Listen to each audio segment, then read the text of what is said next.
Another prime year of Stephen Curry is slipping away, and this one hurts more than most. Jimmy Butler goes down, the season tilts, and instead of urgency, instead of desperation, instead of a franchise screaming, "We owe Steph everything," we get a quote that makes your jaw drop. The GM comes out and calmly says, "I don't envision trading Jimmy Butler. My vision is for him to give us a boost next year, the same way he did when he arrived." Wait, what? That's the plan? A 37-year-old Jimmy Butler coming off an ACL tear is the vision? This isn't just us optimistic, it's delusional.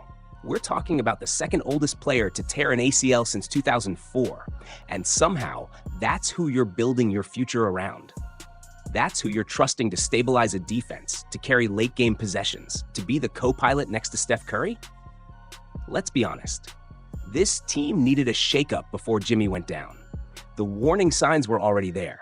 Inconsistent defense, aging legs, lineups that couldn't keep up with elite athletic teams. And now, after the injury, the answer is patience? Loyalty? Hope? No. You're not supposed to be loyal to Jimmy Butler. You're supposed to be loyal to Stephen Curry. This franchise exists in its current form because of him. 4 championships, a dynasty, a style of basketball that changed the league forever. And now, while Steph is still dropping 35+ like it's nothing, while he's still bending defenses and carrying nights by himself, the organization is talking about next year like time is unlimited. Steph just dropped 38 points in a loss.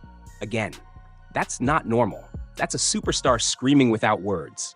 And what does he get in return? A front office that sounds comfortable, a vision that feels small, a plan built on a player who may never move the same again. Jimmy was good this season, very Jimmy Butler. He didn't dominate one area, but he did everything well. Top-tier rebounder, active defender, smart playmaker, second on the team in scoring and assists. His impact was real, and the moment he was out, the cracks exploded. One game without him, and this team gave up 145 points in regulation. That's not bad defense. That's structural collapse. Now imagine Jimmy comes back slower, less burst, less lateral quickness. The margins disappear, and suddenly you're asking Steph Curry to do even more at age 37. That's not a plan. That's wasting time.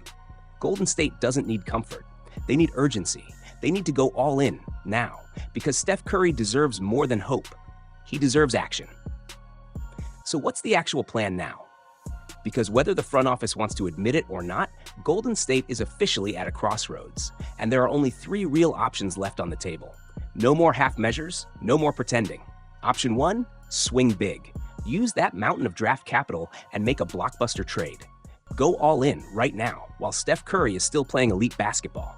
This is the aggressive route, the risky route, the one that says, we're not wasting another second of this man's prime. Option 2, do nothing. Literally nothing. Ride it out. Hope Jimmy Butler comes back healthy. Hope internal growth fixes everything. This is the option that somehow even got floated publicly. And it's easily the most insulting. Doing nothing would be a slap in the face to the fans, but more importantly to Steph. When a 37-year-old superstar is still torching defenses nightly, patience isn't a strategy, it's negligence. Option 3, burn it down. Full rebuild. Trade Draymond. Sit Steph down and have the uncomfortable conversation. Are you okay with tanking? You'll get the statue. You'll get the legacy. But how does starting over somewhere else sound? It's cold. It's brutal. And let's be real, nobody actually wants this. But it exists, and ignoring it doesn't make it disappear. Now here's the tension. Golden State is only 3 games back of the 4 seed. 3. That's not a dead season. That's a team one smart move away from momentum. Get hot, stack wins, and suddenly nobody wants to see you in April. The question is timing. Do you strike before the deadline, just over a week away? Or do you wait for the offseason and risk wasting another year? Because here's the twist. Most people don't realize. The Warriors actually have one of the best asset war chests in the league. Jimmy Butler's contract. Young talent like Jonathan Kuminga, Moses Moody, Brandon Podziemski. 3 unprotected first-round picks.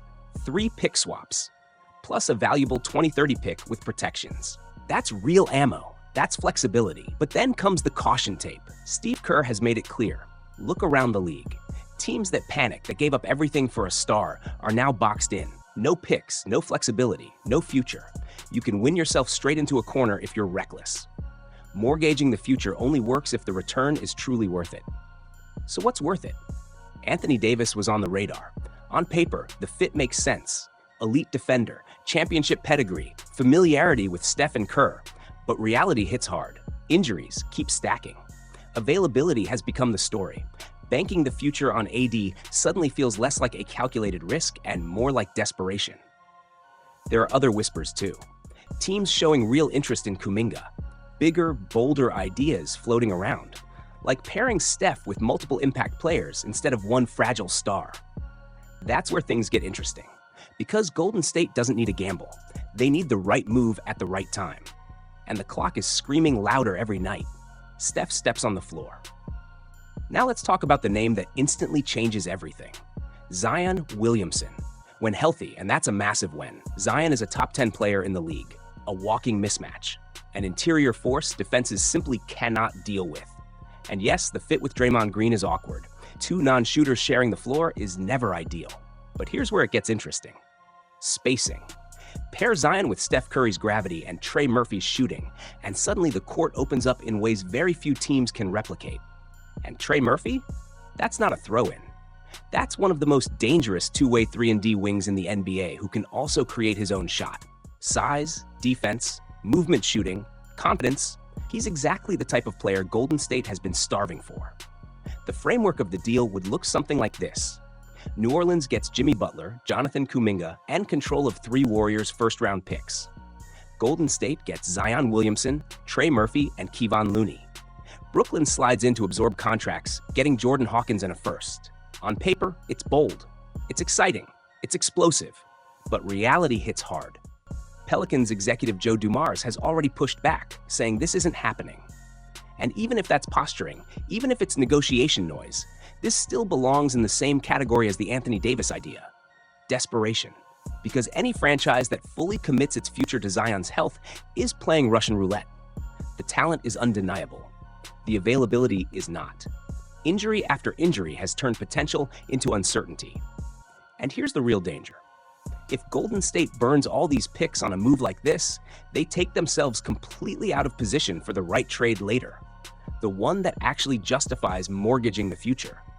Because the worst thing you can do in this league is panic early and miss the real window. So what is the real window? That's where things get crazy. Because a well-connected NBA insider just dropped a report so wild it sounds fake. Except it isn't. Jake Fisher reports that Golden State plans to be front and center in the trade market for Milwaukee's Giannis Antetokounmpo this offseason, while also exploring the possibility of finally pairing LeBron James with Steph Curry once LeBron becomes an unrestricted free agent on June 30th. Read that again. Giannis, LeBron, Steph. Now, does that mean both or one of them? That part isn't clear, but suddenly, what felt impossible starts to feel plausible. We already know LeBron loves playing with Steph. Their chemistry is real. And after that explosive ESPN article, LeBron's relationship with the Lakers looks more strained than ever. Meetings behind closed doors, tension with ownership, years of frustration bubbling over. If there was ever a moment for a clean break, this might be it. But Giannis? That sounds like a pipe dream, until you look closer. The Bucks want young talent, someone to build around.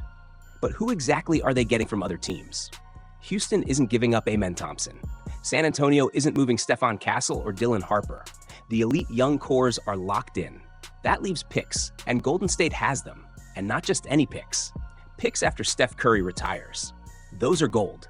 A hypothetical deal could look like this. Golden State lands Giannis and a secondary scorer. Milwaukee gets Jimmy Butler, Buddy Hield, young role players, and essentially every Warriors pick available, plus an extra protected pick routed through another team. It's a massive offer. One Milwaukee would actually have to consider. But the biggest obstacle isn't assets. It's Giannis himself. This is a man doing everything possible to avoid being labeled the bad guy, leaking interest, making vague comments, calling other cities quietly, letting his agent talk, then pretending it's out of his hands, booing his own crowd, saying strange things in locker rooms after losses. Recently, when asked if he's confident he'll finish the season in Milwaukee, he responded, "I don't know. I take it day by day." That's not nothing. That's pressure. That's someone preparing the ground before the earthquake. So now the question becomes unavoidable. Is this what the Warriors are really waiting for? Is this why they refuse to panic? Because in their minds, only one move is actually worth emptying the vault. And if that's true, then the next few months could change NBA history. Because the Steph Curry era isn't done yet, and Golden State knows it.